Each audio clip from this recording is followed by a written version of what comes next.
Is there any reason we wouldn't proceed with the Lexington Place TIF district as we discussed, which is proceeding without the school's cooperation and shifting if we can get them to become more agreeable? To answer in order, yes, I think that the school, or at least what was reflected the other day, the door is not closed on a conversation regarding something in their cooperation and participation in a TIF. To this TIF specifically? Yes. Okay.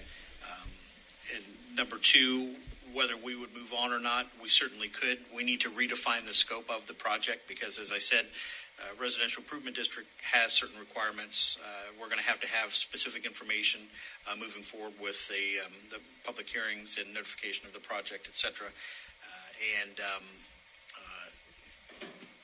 I think those are the two things. So is the question then from staff related to this agenda item, do you want us to move forward with redefining that as a residential TIF, as you just stated? Is that the question? It's not really redefining. What we originally looked at establishing a residential improvement district or a TIF for the purpose of doing a project that involved putting a sidewalk in on Chambersburg Road. The TIF does not generate enough money to do that. Because the schools don't cooperate? Correct. So you're saying if we proceed without the schools, we're going to have to rescope that? Correct. So yes. Let me see if I get this straight. Council, I think there's three questions at hand. Do we rescope the TIF? That's what we could hear Monday night. Mm-hmm. There's the broader question of cooperation with the schools, which we've been talking about, but that's not going to be on the agenda Monday night. There's nothing to have on the agenda. Right. And then you raised the third point, which is the pilot payment status. Yes. Which may or may not also be on the agenda, because I don't think it's a part of this TIF conversation specifically, but I'm not saying it's not an important conversation. Right. So, okay, Council, I'll open it up for comments or questions to the city manager. Okay, that was a long opening. So there's a lot to talk about within that. And then we'll move on to what city council had to say, which is very important as well.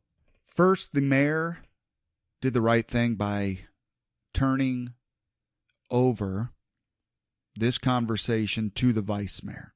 We mentioned that on the previous podcast, I believe when they first started discussing this, that the mayor should probably recuse himself from this discussion. And that's because, as he said admittedly, he is a employee of the school district. I think what was carefully done is he didn't say he was he said he was removing himself from this particular discussion. He didn't say he was recusing himself from the issue, and that's important. Now we move on to the discussion of the Lexington Place TIF district. We begin with Mr. Campbell, Ward 5 representative. I would recommend we move forward with a non-school TIF. Jerry, you said that if discussions continue and the schools are more willing to work and make a school TIF out of it, we can amend and change that? The simple answer is yes. The original structure of how we do the TIF is a little bit more complicated if we anticipate how that it's going to change in the future. In terms of procedurally, we would want to do it a certain way. Okay. But the answer is yes, we can do it. Well, I would recommend doing it that way, doing a non-school TIF that way. I would make application to the MVRPC as soon as you can and any other grant funding opportunity. Next, we'll hear from Councilmember Andy Hill in Ward 4 discuss why he's against withholding the pilot payment. So I definitely am in favor of what Councilman Campbell brought up, going ahead and moving forward, but writing it in a way that we, if need be, we can change it. But I do want to make a statement about the pilot payments that I am not in favor of withholding pilot payments in any way. I don't think that that's something that in my opinion is fair to the schools. It's not fair to the city, and it's not fair to the citizens.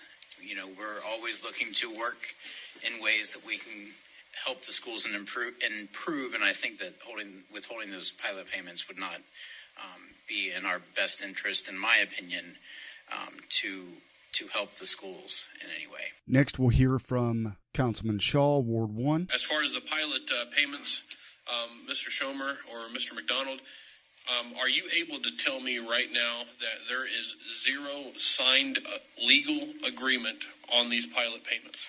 Correct. And how long has those payments been going on? I think since 1997. So, since 1997, we have been providing payments to the school, and I believe from the previous discussion, and somebody correct me if I'm wrong, we've kind of, it's a double tax situation. Am I correct on that? I don't understand what you're saying. The funds that are coming in from the water department utility were taxed, and then we're providing that money back. There was some reference to that, and I may have miss. Yeah, it was when the utility was privately owned, there was tax paid on the property equivalent to what anybody would for the tax. When the city purchased it, it became non-taxable, but the city continued to pay in a form of a pilot payment what normally a private company would have paid in property taxes, equivalent to that what would have been the equivalent millage to the school's property tax rate. Perfect. Okay, so that's, and I just wanted to make sure I had that point clear and there was no other misstatements. Okay, and now we will hear from the city attorney. For a point of clarification, Mr. Shaw said that there is no legal agreement in place. There's no agreement as in a contract that says we agreed to this, we agreed to do that type of thing. There is a resolution that was passed in 96 which says that the city will pay this. And so in essence what that means is the city passed a law that says we will pay this. There's no obligation for the city to keep paying that, just like any other type of legislation can be repealed. But there is that.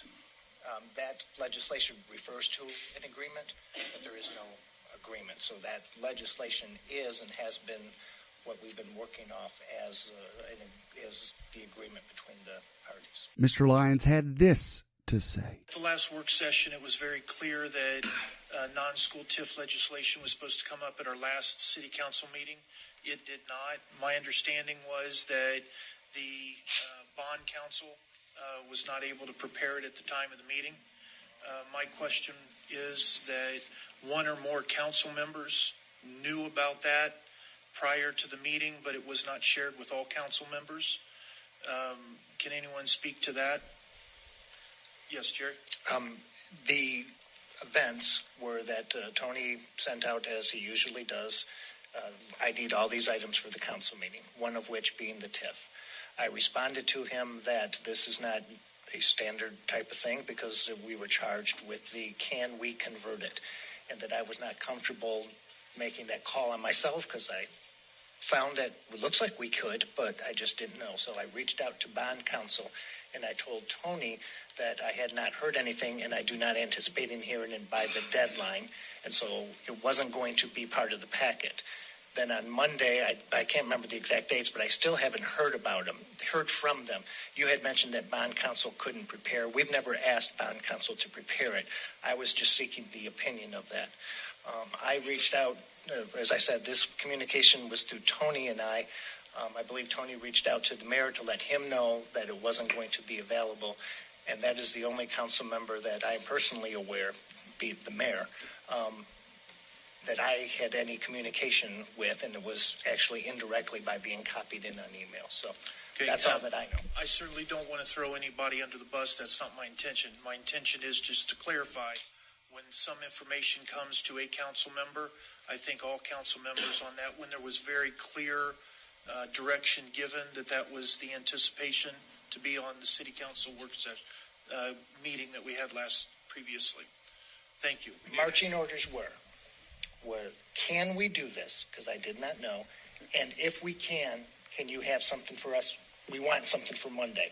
And I believe it was also, and if we can't, tell us how we could. So Mr. Lyons, in some respects, it's water under the bridge, right? I mean, I'm not taking away our right to be frustrated and concerned about that. But Understood. So what you're suggesting, if the council agrees in this work session that'll come Monday, is a resolution starting that process, the 45-day process. A motion, yes. Now that we know what I don't know that we know that yet, but it sounds like that's where we're headed. There's absolutely no harm at all in the motion.